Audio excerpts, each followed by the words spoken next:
Bien-aimés dans le Seigneur, je vous salue dans le nom puissant de Jésus-Christ de Nazareth. Je suis très heureux de vous retrouver, de vous revoir pour ce nouveau numéro de notre émission papakembo.com.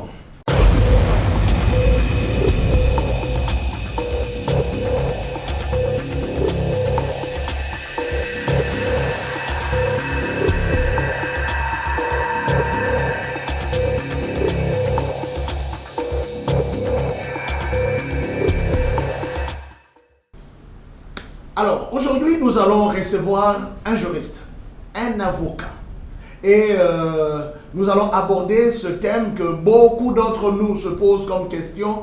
Est-ce qu'on peut être un chrétien converti, né de nouveau, et exercer le mystère ou le ministère ou le travail, le métier d'avocat? Est-ce qu'on peut être un chrétien craignant Dieu et être un avocat craignant Dieu? Est-ce qu'on peut être un avocat dans le véridique? Être véridique tout en étant avocat. Voilà, ce sont là autant de paramètres et des aspects que nous allons aborder aujourd'hui avec un brillant avocat chrétien, serviteur de Dieu, en la personne de Maître Menga Emmanuel, que j'invite sur ce plateau. Maître Menga Emmanuel. Bonjour pasteur. Bonjour maître. Comment vous allez? Il y a un Dieu qui veille sur nous. Que Dieu vous bénisse. Amen, amen, amen. Allez, prenez place. Merci papa. Merci, soyez bénis, soyez bénis, soyez bénis.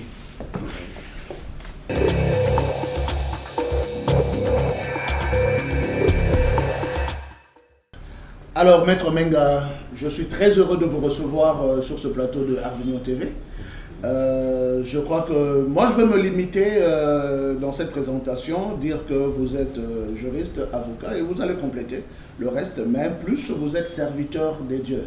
Et à l'église Avignon, vous êtes même ancien de l'église. Et au même moment, vous êtes avocat. Ben, je voudrais que vous complétiez un peu cette présentation, s'il vous plaît. Effectivement, Maître Emmanuel Menga, 20 ans de carrière dans l'avocature, marié, père d'un enfant, par la grâce de l'Éternel, serviteur de Dieu à l'église Avignon, comme vous venez de le dire. Et c'est pour moi une grâce très particulière, parce que déjà, être entré dans le métier d'avocat, c'était une grâce de l'Éternel. Et aujourd'hui, être serviteur de Dieu en même temps qu'avocat, c'est encore une grâce incommensurable. Ben voilà, tout est grâce, comme nous ne cessons de le dire. Tout est grâce et voilà, nous allons donc aborder tous ces paramètres. Mais, maître, dites-nous, en quoi consiste, est-ce qu'on va appeler ça un métier, une fonction, le travail d'avocat? C'est à la fois un métier. Voilà. Et aussi un ministère. Pourquoi? Parce que l'on vient dans l'avocature par vocation. D'accord. Par vocation. Comme d'aucuns le savent, l'avocat n'est pas un fonctionnaire. Donc ce n'est pas un homme payé par l'État, ayant un salaire régulier à la fin du mois. Okay. C'est une profession libérale. Donc c'est ce qui justifie que l'on y vient par vocation. Et quand on n'a pas la vocation, c'est un ministère qu'on ne saura pas exercer à cause des contraintes sociales. Exactement. Ben, lorsque vous parlez de ce métier d'avocature, mais nous constatons qu'il y a des avocats qui s'enrichissent quand même. Oui, c'est vrai. C'est un peu ça, la double facette de toutes les professions libérales.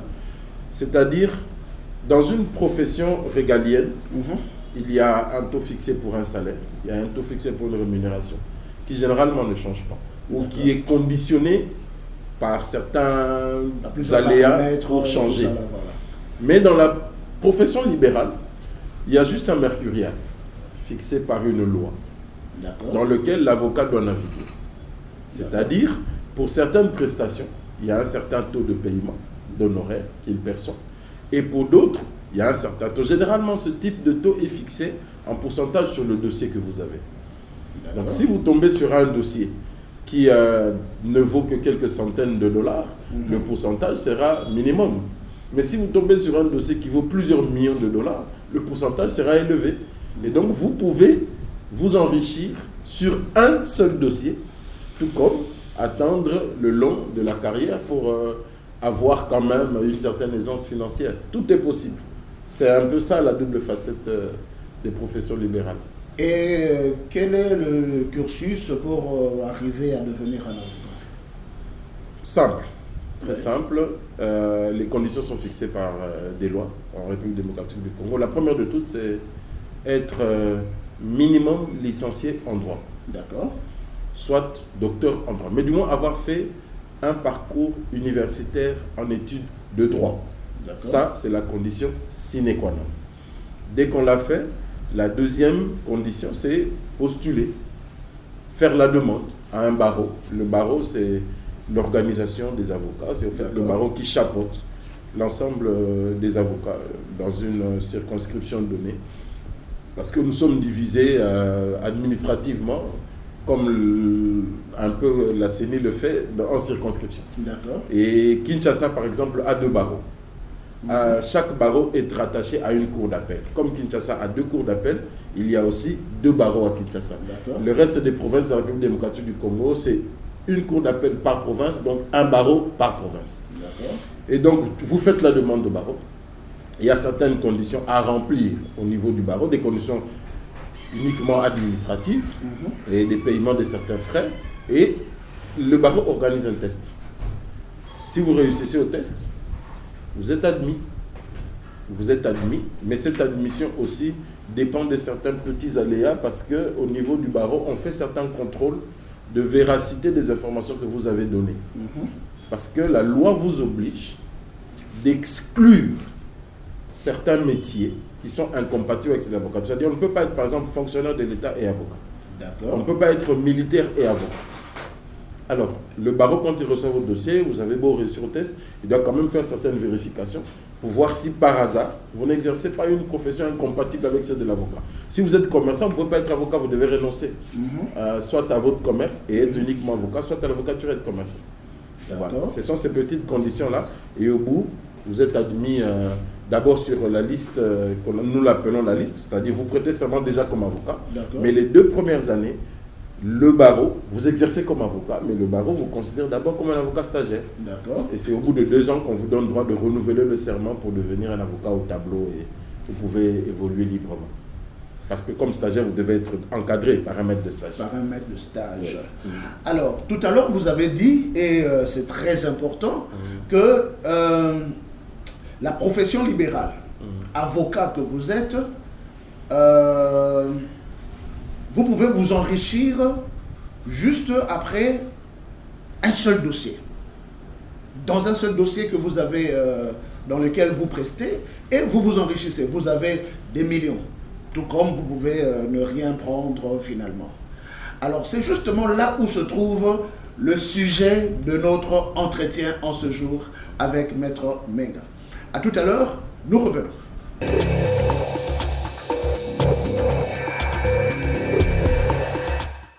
Alors, nous sommes de retour pour la gloire de l'Éternel et nous sommes en train de nous poser une question. Ensemble avec Maître Emmanuel Menga, qui est avocat au barreau de Kinshasa-Gombe. Et nous sommes en train de nous poser la question. Peut-on réellement être un chrétien converti, craignant Dieu, aimant la vérité et au même moment exercer cette profession, ce métier d'avocat? Est-ce possible? Oui, c'est possible, c'est possible.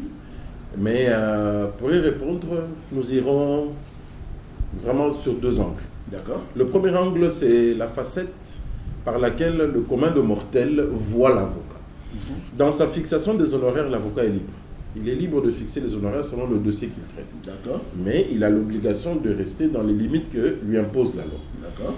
Le commun de mortels ne maîtrisant pas trop bien cet aspect, déjà ne connaissant pas la loi qui fixe les honoraires des avocats, a du mal à concevoir que l'avocat puisse vous dire, sur le dossier que j'ai traité, j'ai droit à 30% de la valeur du dossier. C'est-à-dire, je traite le dossier d'une parcelle, et nous avons gagné l'affaire, votre parcelle vaut 100 000 $, j'exige 30 000 $. Pour le commun de mortels, ils se disent, mais attendez, écoutez, pour un travail administratif, vous allez exiger 30 000 $, c'est quoi cette histoire? Mais c'est la loi qui le fixe. C'est la loi qui dit que j'ai droit à réclamer 30%. Donc déjà, quand le commun des mortels le voit... Mais après, il y a négociation. Exact, il y a négociation. On a le droit de négocier. Les honoraires d'avocat sont négociables. D'accord. Ça, c'est un principe. Mais pour le commun des mortels, ils se disent, bon, il exagère, il veut s'enrichir, il veut tout de suite et maintenant gagner gros, et puis on nous traite de menteurs. D'accord. C'est vrai que ce n'est pas toujours innocent.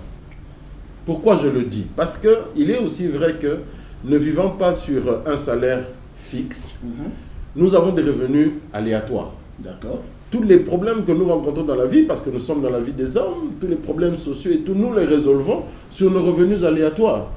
Il est aussi vrai que quand je rencontre un problème, je suis sur un dossier, c'est ce dossier qui peut m'aider à résoudre ce problème-là. Et les avocats tombent souvent aussi dans ces travers-là, créent parfois des procédures qui n'en sont pas une uniquement pour gagner un peu de sous et résoudre ces problèmes. Là, c'est aussi une vérité. On ne peut pas se le cacher. Mais néanmoins, globalement, le revenu des avocats, c'est quand même une loi qui fixe les choses. Et si vous pénétrez la loi, vous vous rendez compte que souvent même les avocats sont en deçà de ceux qui sont en droit de réclamer. Mais allons dans l'autre aspect des choses.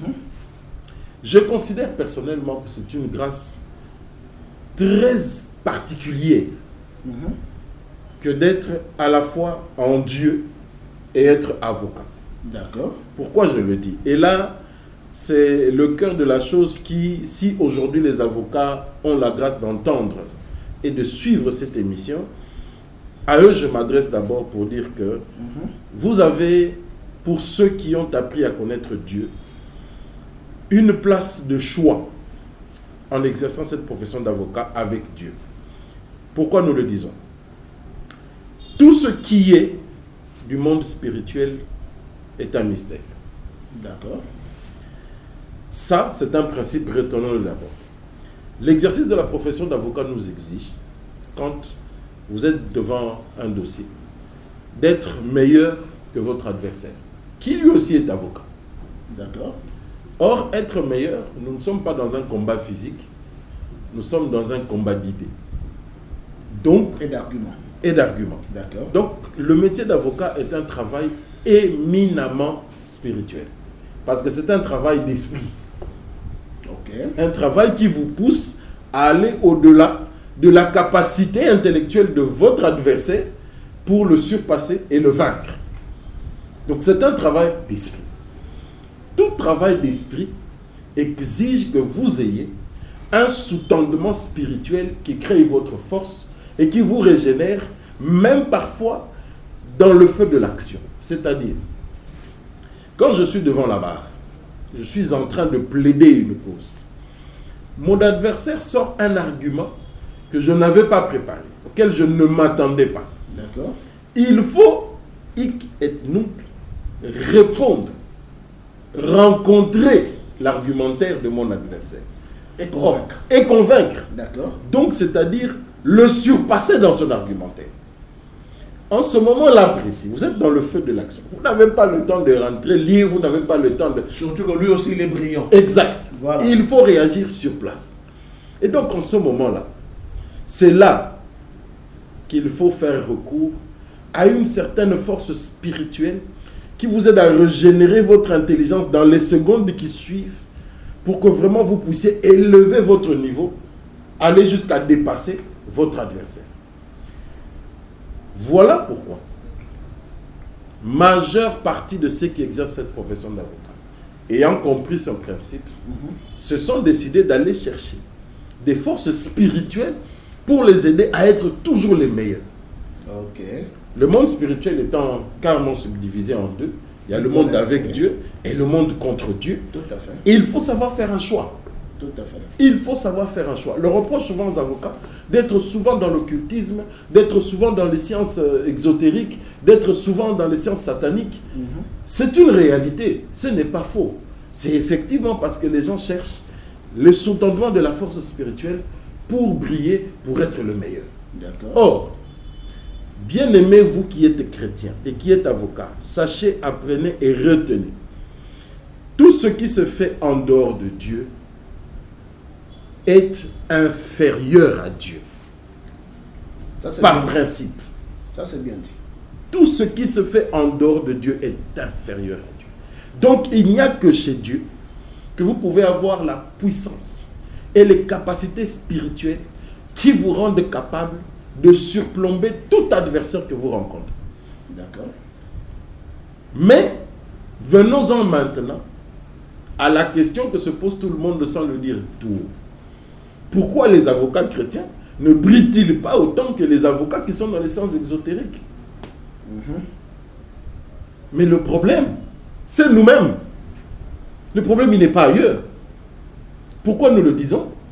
Revenez aussi au principe. Par principe, le monde spirituel est un monde de principes. L'on ne peut pas réussir dans le monde spirituel si on n'est pas respectueux des principes. Tout à fait. Ceux qui vont dans le monde de l'anti-Dieu, appelons-le comme ça, ils ont en face d'eux des principes auxquels sont accolés des menaces. Tout à fait. Qui génèrent une crainte et une peur que si vous ne réalisez pas le principe, directement la menace qui pèse vous tombe dessus. Et c'est réel et les gens subissent. C'est une réalité. Voilà. Ceux qui ont salité, l'Ibouma. Ceux qui ont salité, quelqu'un meurt. Tout à fait. Cette peur amène celui qui exerce ces sciences à respecter les principes malgré lui. Tout à fait. Mais de l'autre côté, dans le monde de Dieu, il y a aussi des principes. C'est simplement parce qu'il n'y a pas cette peur à coller, cette menace à coller au principe. Oh oui, Dieu, Qui il y a est- l'amour, voilà. il y a la grâce, etc. Nous nous permettons d'entrer Voilà. dans un laxisme Tout à fait. et dans un libertinage. Nous ne réalisons pas nous-mêmes Que nous sommes en train de nous affaiblir nous-mêmes. ce libertinage brise les principes et nous affaiblit. Et nous met nous-mêmes en danger. Tout à fait. En danger permanent. Tout à fait. Donc, si tu veux exercer cette profession d'avocat, qui est un ministère, comme nous le disons, un ministère qui s'exerce dans l'esprit. Donc, c'est un travail spirituel. Nous l'avons dit tout à l'heure, un travail éminemment spirituel. Si tu veux exercer, réussir, briller, que tu es chrétien, marqué du sceau de Jésus-Christ, mon bien-aimé comprend une chose, tu dois être sérieux dans l'exercice des principes de la vie spirituelle avec Dieu. Tout à fait. Tout à fait. L'un des premiers principes, d'ailleurs, le principe primordial quand on arrive dans le camp de l'Éternel, on l'appelle la sanctification. Sans laquelle personne ne verra Dieu. C'est Hébreu qui le dit. Tout à fait. Donc, quand tu veux franchir le pan de la porte, c'est d'abord la sanctification. Tout à fait. À cette sanctification, il y a un corollaire, un principe corollaire, qui est appelé celui de la repentance permanente. Plusieurs chrétiens se posent souvent la question de savoir, mais attendez, pourquoi rester dans la repentance permanente pendant que Dieu vous a pardonné, vous êtes sanctifié, vous êtes... Mais bien aimé, rentrons dans les principes de Dieu. Quand vous lisez la Bible, vous entrez dans la profondeur avec l'Éternel. Vous comprenez qu'avec l'Éternel, chaque mot, chaque parole, chaque principe et chaque verset de la Bible, laissez-moi aller jusque-là, devient un principe. Quand l'Éternel vous dit, le fait d'avoir conçu le mal en votre esprit, c'est-à-dire, je prends un exemple simple, vous pensez à quelqu'un qui vous a fait du mal, vous entretenez la vengeance dans votre esprit, vous concevez même cette vengeance. Et vous souhaitez même le mal. Le mal. En ce moment-là, vos pensées vous ont déjà souillé. Tout à fait. Vous n'avez rien dit, Tout à fait. vous n'avez rien fait, mais le fait d'avoir entretenu une pensée négative vous souille vous-même. Tout à fait. Et en ce moment-là, vous avez besoin de vous régénérer spirituellement. Parce que sans que vous ne puissiez le réaliser, vous avez quitté la présence de Dieu. Tout à fait. Voici donc la nécessité d'une repentance permanente. Tout à fait. Le simple fait d'avoir touché à quelque chose, d'avoir regardé quelque chose, d'avoir entendu quelque chose, peut souiller votre être spirituel. Tout à fait. Donc, le corollaire de la sanctification reste le principe de la repentance permanente.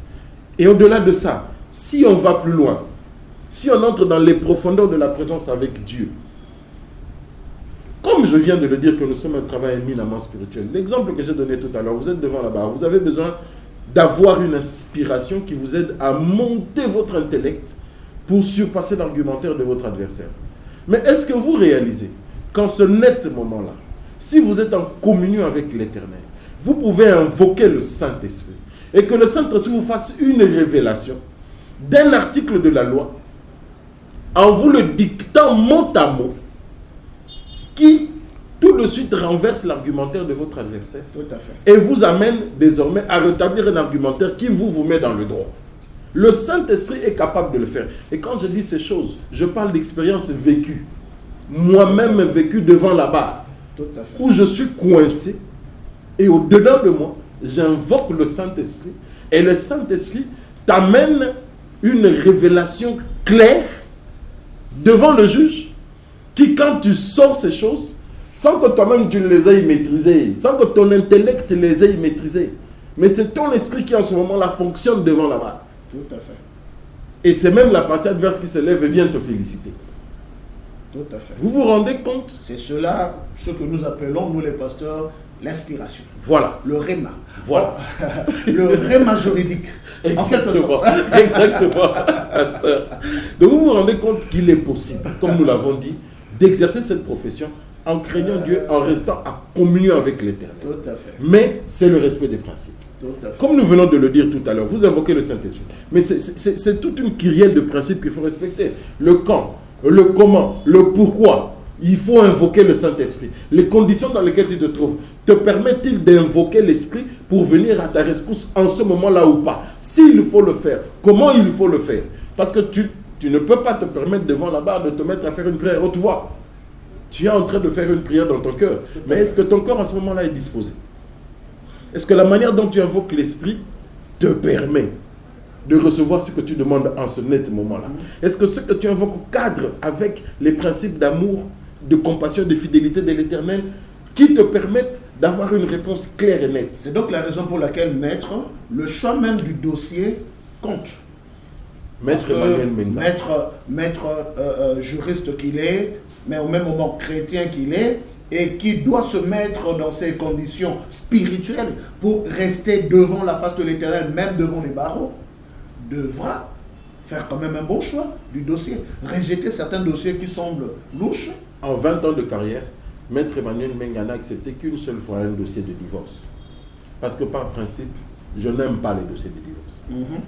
Et cette fois-là, je l'avais accepté simplement parce que c'était un dossier de famille et qu'on m'avait supplié pendant 6 mois que j'étais le seul recours pour la famille. Et j'ai refusé de toucher même les honoraires de ce dossier. Par principe, je n'accepte pas ce dossier parce que moi, personnellement, je considère qu'il me déconnecte spirituellement de mes orientations. Ça, c'est Apax. Exactement, pasteur. Exactement. Donc, le choix du dossier est très important. L'orientation que vous donnez au dossier est très importante. La manière dont vous concevez vous-même le dossier, parce que c'est un travail spirituel, déjà est très important. Si vous avez un dossier, que déjà le simple fait de lire le dossier, vous vous mettez à concevoir l'enrichissement que vous ferez autour du dossier et vous concevez déjà des procédures tordues que vous savez forcément inutiles, uniquement pour gagner dans ce dossier, dites-vous bien que vous, chrétiens, vous avez chassé Dieu de votre dossier. Mais est-ce qu'on peut avoir un dossier qui semble pourtant clair, ok? Vous êtes dans le... vous avez un client qui réclame ses droits. Clairement, il est dans ses droits, mais que finalement, l'on perd ce genre de ça peut arriver. Ça peut arriver parce que le procès, c'est un tout. Okay. On va déjà de la forme avant d'atteindre le fond. Si déjà la forme, dans les procédures même d'approche de la justice, il y a un couac, vous perdez déjà le dossier lui-même avant même d'avoir atteint le fond. En quelque sorte, c'est l'échec de la vérité? Non, pas l'échec de la vérité, mais l'échec de l'avocat. Parce que c'est l'avocat qui est le maître de la procédure. Quand vous enclenchez une procédure, c'est vous l'avocat qui savez à quoi elle va aboutir. Si vous l'avez mal enclenchée, c'est vous qui perdez. Parce que c'est sur la procédure qu'on va vous frapper. Or, la procédure, ce n'est pas la fausseté ou la vérité du fond de l'affaire. Non, ce n'est qu'encore le tracé de la conduite qui vous conduise à l'affaire lui-même. Donc, c'est un peu comme vous, pasteur. Vous devez savoir montrer à vos fidèles que la porte du parvis est à tel endroit. Tout à fait. Vous ne pouvez pas être sur le parvis dispersé et prétendre entrer dans les temples si vous ne passez pas par la porte principale. Tout à fait. C'est exactement ça la procédure pour l'avocat. Ben, je reviens à ma question. Un meurtrier vient vous solliciter et vous savez qu'il a commis un meurtre. Vous prenez ce dossier quand même?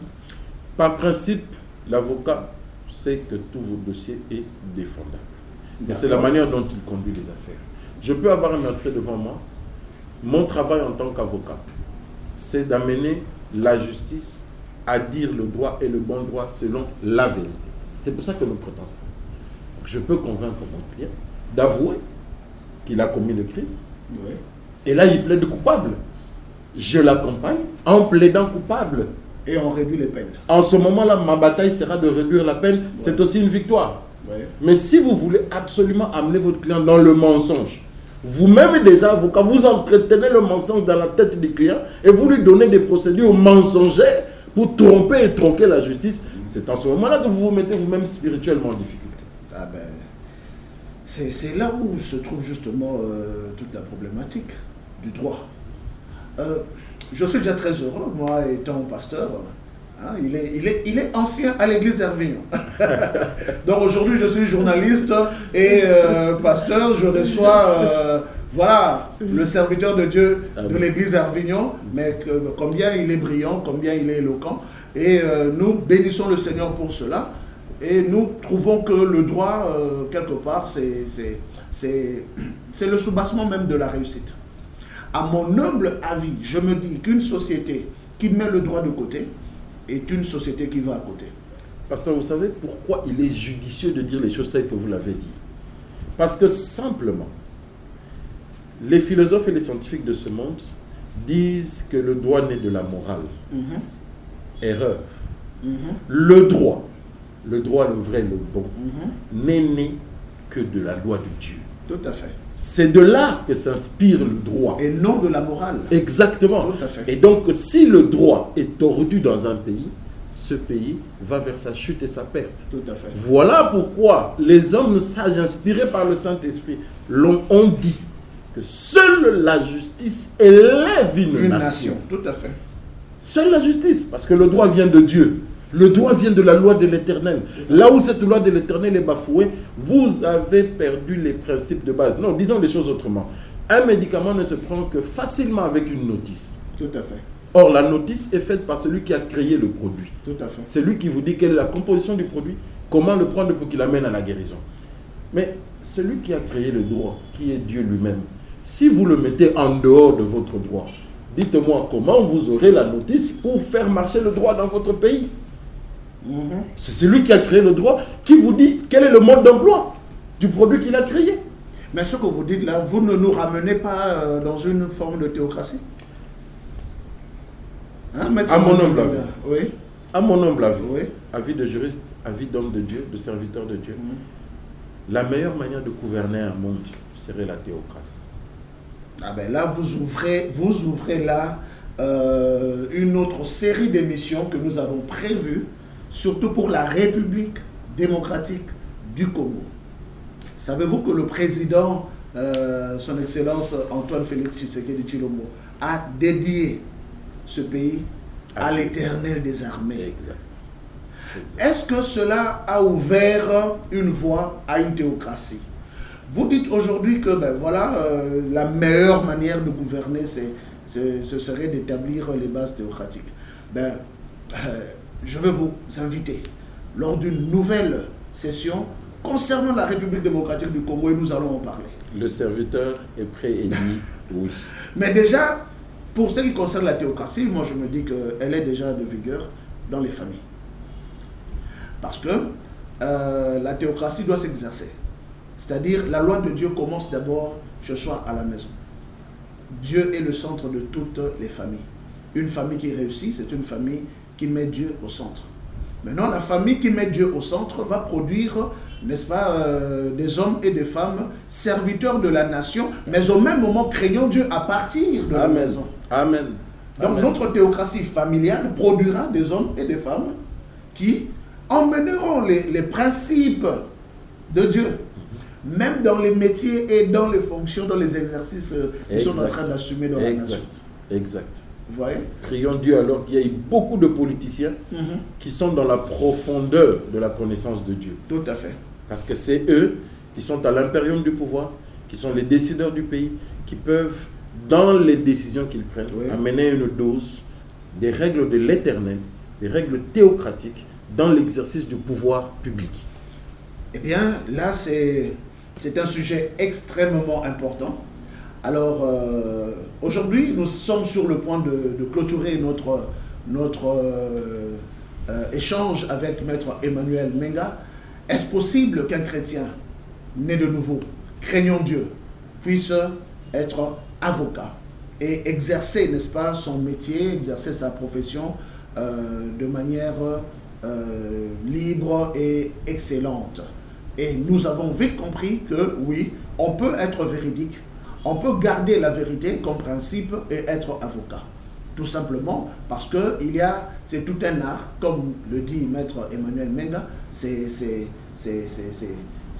un travail hautement, éminemment spirituel, mais c'est un art.